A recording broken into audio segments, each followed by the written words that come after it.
This is Module 3 of the laser training, where I will explain how to set up the laser and how to execute the job.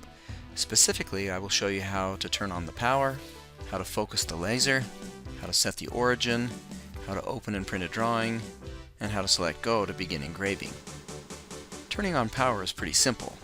First you turn on the power strip, which engages both the laser machine and the compressor. Then you turn on the ventilation fan. You just have to make sure you turn on both switches, because if you forget to turn on the exhaust fan, the smoke will damage the lens and will be unhealthy to breathe. Focusing the laser is also pretty straightforward. This is the control panel on the laser machine. When you push the focus button, the laser head will move into its home position.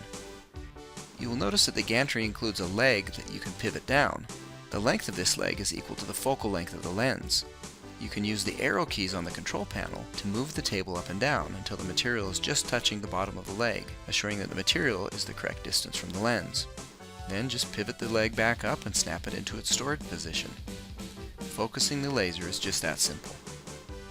Setting the origin is also very simple, but you probably won't even need to do that, since most of the time you will be using the default origin, which is at the top corner of the cutting area. However, let me show you how to do it in case you ever need to set up the origin at custom location. The first thing you need to do is turn off the X and Y stepper motors by selecting the XY off button. The display will then confirm that the X and Y have been disabled. I would then recommend that you push the pointer button, which will turn on a red LED so that you can see exactly where the laser head is located. Now that the axes have been turned off, you can now manually manipulate the gantry in the Y direction, and you can pull the timing belt back and forth to move the laser head in the X direction. The red dot will facilitate positioning the head in an appropriate location. Once the head is positioned where you want it, just select Go on the control panel and it will indicate that you have set a new home or center position, and the current location will then be the new origin. Now that the laser machine has been set up, you are now ready to open and print your document. It's best if you bring the document on a USB drive, and then you just need to open it. The drawing file in this example is in PDF format, which I prefer to open in Adobe Acrobat Reader. To make sure this happens, I will right-click on the file and select Open With, and then choose Adobe Acrobat Reader. As you can see, this is the PDF file that I saved from the SOLIDWORKS drawing, and you can see the educational use only text that will be engraved on the bottom of the material.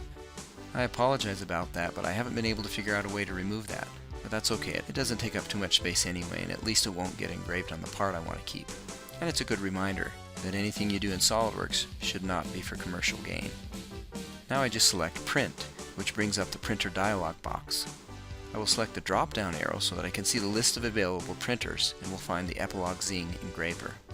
Then I will select the properties where I will be able to specify the power and speed settings. This is the Epilog Zing settings window.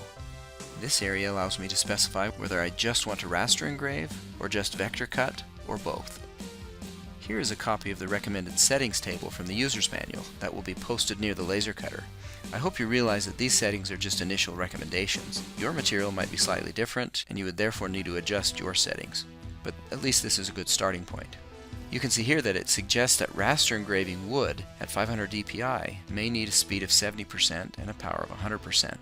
It also recommends that vector cutting 1/8 inch wood may need a speed of 70%, power setting of 50%, and frequency setting of 500 Hz.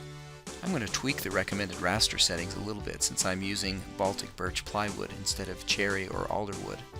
I'm also adjusting the recommended vector cutting settings to go a little slower to make sure I cut all the way through the material.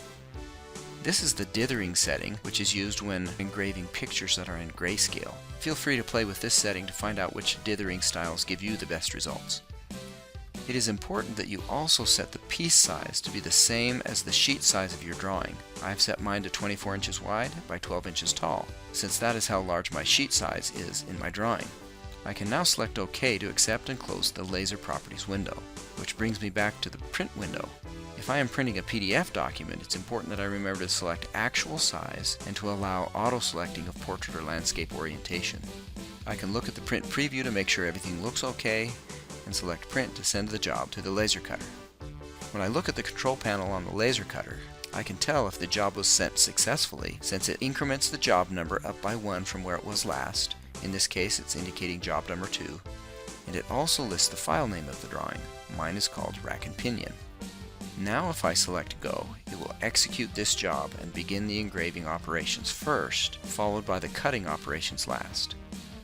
The Epilog Zing will always engrave first and then cut last, which is pretty wise.